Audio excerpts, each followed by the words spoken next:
Hi everybody, I'm Suze Orman and you are watching The Suze Orman Show.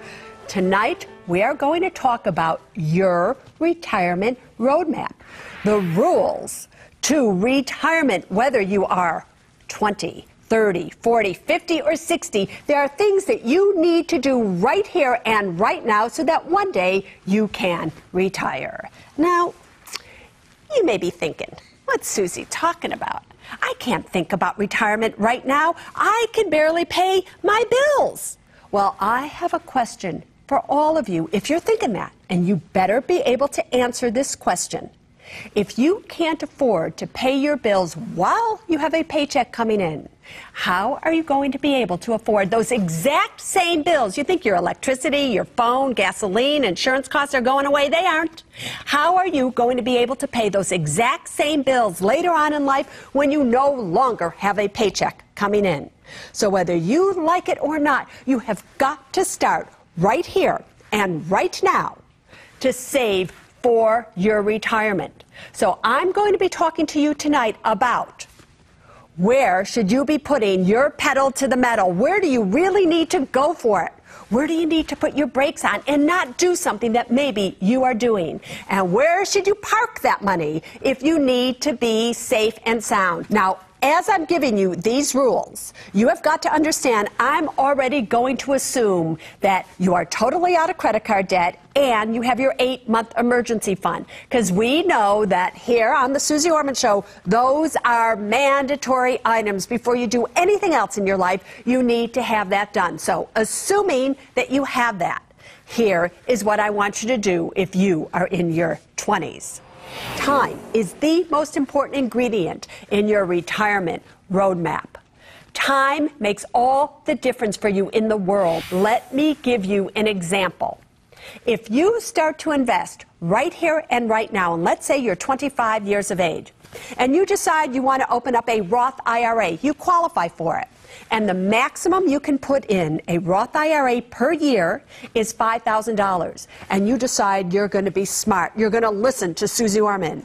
And you're going to take that $5,000 divided by 12, that's $416 per month. And you are going to put $416 per month every single month all the way until you are 65 years of age. So you're going to do it for 40 years. Over those 40 years, you have averaged an 8% annual average rate of return. If you do that every single month until you are 65 years of age, do you know that you will have approximately $1,420,000? That's pretty good if you ask me.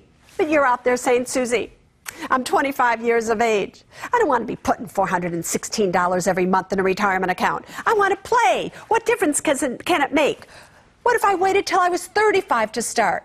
$5,000 a year for 10 years, that's only a $50,000 difference. Big deal. I'll start when I'm 35 rather than 25. Well, if you start at 35 and do the exact same thing, do you know at the age of 65, you would have only $620,000 in your Roth IRA. Oh, that is at about an $830,000 difference. So for those of you in your 20s, that's where I want you to put your pedal to the metal. I want you to fund your retirement accounts, especially the Roth IRAs, to the max.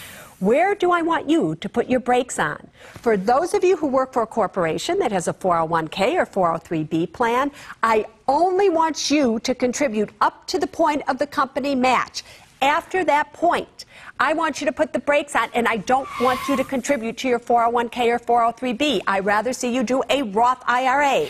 And where do I want you to park your money? For those of you who need to save money, I want you to go to RetireYoungClub.com, and I want you to find great yields for money markets, savings accounts, even checking accounts, so that you can park your money so you have it there when you need it. Let's go to Monica right now. She is 23 years of age, and she is coming to us from South Carolina. What do you want to know, Monica? Hi, Suze. I'm so excited to talk to you. Thank you. I'm 23, and I'm already worrying about my retirement. I work for a nonprofit company who doesn't match funds in their 403b plans. Yes. I want to get something easy that I don't have to think about, and I've looked at target retirement funds, and the minimum to start is $3,000. Yeah. I only have $5,000 in my savings, which won't leave me with emergency funds or liquid cash if I should go to graduate school. Yes. Do I take the plunge and start with this type of plan, or wait until I have my 8-month emergency fund? Listen, Monica, if you look back over the year 2008, 2009, what essentially, mainly 2008, what happened to target retirement plans? These retirement plans that were supposed to be protecting you or doing certain things based on your age, they went down along with everything else. I have never been a big fan of target retirement plans, number one. Number two, $3,000 to start. Can anybody get a clue out there? These kids are trying to save for their retirement. But how do you start? Listen to Monica's problem, everybody. How do you start with $3,000? So here's my advice to you, and I just have to say I do not normally do this. But today is a very, very special day. Today on QVC, I launched what I'm calling the Suze Orman Save Yourself Retirement Program. This is the answer, in my opinion, to people like you, to your needs, where you don't have $3,000 or a whole lot of money to start. Even if you do, it might meet your needs. Here's how it works. You can open this up for as little as $100. You don't need any more money than that. There is a company by the name of Dorsey, Wright & Associates. They have been the go-to people on Wall Street now for years in recommending to financial advisory firms what exchange-traded funds should be purchased. Guess what? They're going to be recommending them to you right now via a monthly newsletter. You're going to get to open up an account at TD Ameritrade, no fees to buy or sell exchange-traded funds. I'm telling you, this is something that you should do. So tune in to QVC either tonight, tomorrow. Fabulous. It is something that you should pick up and that you should try. All right, so let's move on to your 30s. You're getting a little older, aren't you? Here's the thing. When you are in your 30s, many of you still have student loan debt, and you have got to really be tackling that student loan debt. Why is that? That is because I tell you this all the time. Student loan debt is a debt that's never going to go away. So I want you to make it your number one priority to get rid of that student loan debt. That is number one. Number two, I want you, if you don't have one already, I want you to seriously start thinking about saving enough money so that you can purchase a home that you can call your own. I know. A lot of people are saying, I'm afraid of real estate. I don't want to get burned. Listen, in the long run, a piece of real estate is going to give you security. Given the price decline in many areas, it's going to be just as cheap as renting. So can you at least start thinking about owning a home? Number three, life insurance. Now you may be in a point of your life where you have children. Maybe you have a stay-at-home spouse. One of your spouses is staying at home to take care of your children. Things are happening. Maybe others are dependent upon you for your money in case something happens to you. So you need to look into making sure that you are properly insured. Term insurance is the way that you should go. Also, here you are with children. Possibly, you better have not only a will, but a living revocable trust as well. Because if something happens to you, your kids are minors still at this age. Who's going to take care of them? Who's going to watch over their money? You need a living revocable trust. Those are the things you need to put your pedal to the metal for. Where do you put on the brake? The only place that you put on the brake, honest to God, is you do not buy a home until you have at least 20% to put down, an 8-month emergency fund, and you don't have any credit card debt. Then you can buy a home. Until then, just go slow. All right, let's go to one of my Twitters, DG Stinner. He wants to know, what percentage of your annual salary should you have already in retirement by the age of, 35?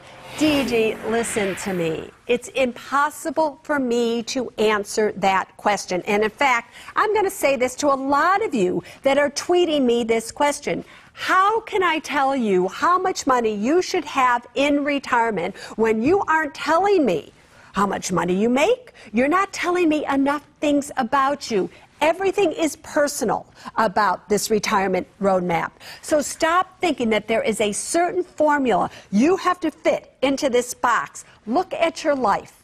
Look at where you're going. Are you on the right road here? Are you getting to where you need to go? The way to figure it out is this. If interest rates go back up to, let's say, 4 or 5%, where that's what you could get easily on an investment, you will need anywhere from 20 to 25 times your annual needs. So if your annual needs are $50,000 a year in retirement, or you project that's what you're going to need a year to live on, times 50,000 times 20 times 25, that's about $1 million. That's about how much money you're going to need in retirement to generate the income you need. If you figure it out that way, you'll know if you are going in the right direction. All right, now let's talk about your 40s. Listen to me. Once you're in your 40s, you're 40, 45, right in there, chances are you already have a home, and you're probably going to be staying in that home for a long period of time, maybe the last home you ever purchased. If that is the case, I want you to put your pedal to the metal. Remember, this is your retirement roadmap. The pedal to the metal in paying down your mortgage, so that mortgage is gone by the time you are in your 60s, 65, the latest. Why do I want you to do that? Listen to me. Your largest monthly expense when you are in your retirement years most likely will be your mortgage payment. If you have a mortgage payment, you need a lot of money in a retirement account to generate the income to pay that mortgage payment. It is a lot easier for you to simply just get rid of that mortgage payment altogether by paying down that mortgage. So if you put your pedal to the metal, pay down that mortgage, you don't need as much money in a retirement account, and then as you get older, there are other things you can do with that house to make your retirement secure. Now, where do I want you to put the brakes on? Listen to me closely. At this point in your life, when you're in your 40s, your children have gotten a little bit older. And this is when they come to you and they say, Mom, Dad, can you please co-sign a loan for me? Oh, no, you won't. You are not going to be co-signing a loan for your children, for your brother, for your sister, for your friends, for anybody here. This is a danger point. Danger, danger. This can ruin your retirement. Because why? If they can't pay for it, you are responsible for that payment. And you can't afford an extra payment for something in retirement when you barely have enough money possibly to retire yourself. Therefore, you are going to put the brakes on big time and say no to anybody who asks you to co-sign a loan. All right, everybody, that was your 40s. We're going to go to break for a second here. Are you writing all this down? You better be writing this down. You need to know what I'm telling you here when we come back. I'm going to tell you about your 50s and 60s, so come on, you can't afford to miss this. If you took this pension and you died in a week, would Lois be able to survive on $1,200 per month with everything else you have? Oh, do you really need to think about that, Al? And later, been wanting something? Ask me, can I afford it? We want to buy a travel trailer. All right, and you want to spend, let me see it, here we go. I see it now, $16,000 for a travel trailer. That's right, we're retired, we used to hike and fish. If we had a trailer, we could still get up to the lakes. I have to tell you, I've become fond of fishing.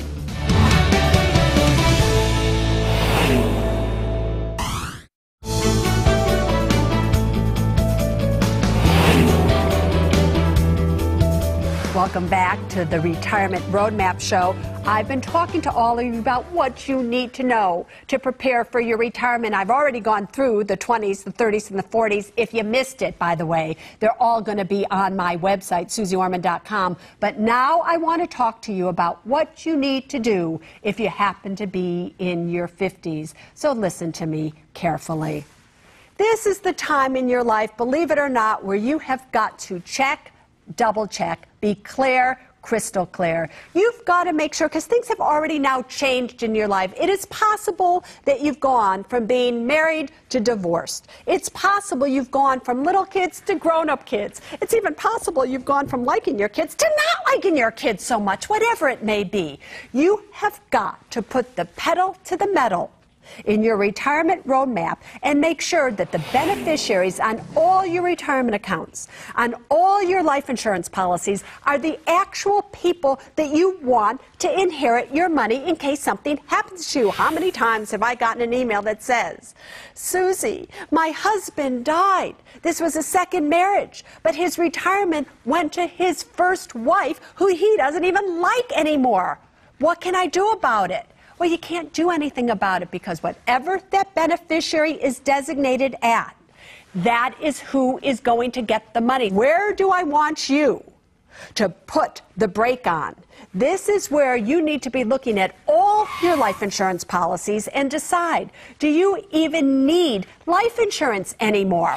Possibly your children have gotten old enough that if something happens to you, they don't need life insurance. Hopefully you're at a stage of your life in your 50s here that if one of you happens to die, the other will be okay, financially speaking. So at least check that out as well. And where do I want you to start parking money? It's in your later 50s, right about 58 and 59, that I want you to all be looking into long-term care insurance. Those are the three things that you really need to start doing when you're in your 50s. And let's go to Wisconsin. We have Lois and Al, and they wrote in. In fact, Lois wrote in because here's their problem. They can't decide when to retire. Lois, tell me about it. The problem is that Al is turning 55 in March. We're getting close to making those decisions, and it's something that we argue about, banter about constantly. Anytime the subject comes up, we have not been able to come to an agreement on it. He looks at it from a different perspective. He's more interested in quality of life and not so much quantity of money. I've kind of crunched the numbers, and he'd like to retire actually by tomorrow if he could, and you know, I would love for him to be able to do that, but when I've done the math, I just don't feel that we've saved enough money for him to be able to do that. How much do you have in savings? About $36,000 in our emergency fund. In your emergency fund. How much do you have in retirement accounts? $153,000 with our Roth IRA and our TSPs. All right. And Al, are you going to get a pension when you retire? Yes, I am, Susie. It'll be about $23, $24. So it's going to be about $2,300 a month? After everything? I believe so. I just have to ask this. Upon your death, you die, you retire, and 3 days later you die. How much does Lois get per month? It'll be about half of that. So half of that. So not as much. Not as much. So we're looking at about $1,200 a month for Lois. Here is the key that everybody, and please, everybody watching me now, really needs to listen to. I know we think that we're never going to die. I know we think nothing's ever going to happen to us. But, Al, do you know how many times I've had a couple retire? They did it on their own. They took what's known as a joint and survivor benefit. You get $2,300 a month. You think everything's going to be okay. I'm young. I'm 55. Next day, they're hit by a car. Something happens. And now the wife is left with $1,200 a month of income, and look at her expenses. So let me ask you this, Al. If you took this pension and you died in a week, would Lois be able to survive on $1,200 per month with everything else you have? Oh, do you really need to think about that, Al? Come on. The answer to that is... I really don't. No, you don't. I don't really need to think about it. No. No, Right. so that is the problem here. And yes, you could get life insurance to cover her, but you can only get life insurance maybe until you're 75, because then it gets too expensive. Term insurance becomes way too expensive after that. So in this particular situation, because Lois, are you working right now? Yes, I am. And how much are you making? About $1,600 a month. All right, so your $1,600 a month with what Al would be bringing in maybe would just get you by. But Al, here is the thing that you have to understand. You are young. Okay. I know, listen to me. You're younger than me. I can talk to you like this, sir. Right? You know, is that I'm 58, you are 55. Respect your elders here, Al. But no, but truthfully, here's the thing. Here's the thing you need to understand. All of us, we have at least, if we're healthy, 30 to 40 years left. Do you really think with 30-some-odd thousand dollars in savings, 100-some-odd thousand dollars in retirement, with inflation that's going to be exorbitant, if you ask me, over the years to pay for this deficit, that this is the time for you to be retiring, sir? I hate to say this to you, but you're not even really close. You're not close. Really? You're not even close. Hey, listen, wouldn't you rather hear this now than waiting 20 years from now and going, oh my God, we don't have any money left at all? There's not enough money here. I was concerned we would run it down. Yeah, you're going to run it down. And I know you feel old. Don't do that. You make me feel like your grandmother when you do. All right, now let's look at your 60s. What should you be doing for your retirement roadmap in your 60s? Here's what I have to say to you. This is the time where you have to be very thorough. You need to put the pedal to the metal in taking control of your money. Go over every penny you have. I want you to make sure the money you have is generating the income you need and it's somewhere safe and sound. Put the pedal to the metal in getting the right paperwork in order. Update your will and trust that you started in your 30s. Get a durable power of attorney and advance directive. In your mid-60s, your home should be paid off. You should be out of debt. Put the pedal to the metal on having a plan of when you are going to take Social Security. Early if you're not working, later if you are. What do I want you to put the brakes on? Helping your kids. In the same way that I'll always say you've helped them, this may be the time that your kids need to turn around and start to help you. We need to make finances a family affair. It is these things that you need to do right here and right now in your 60s to make sure that your 70s, your 80s, and 90s are a life that you want to live.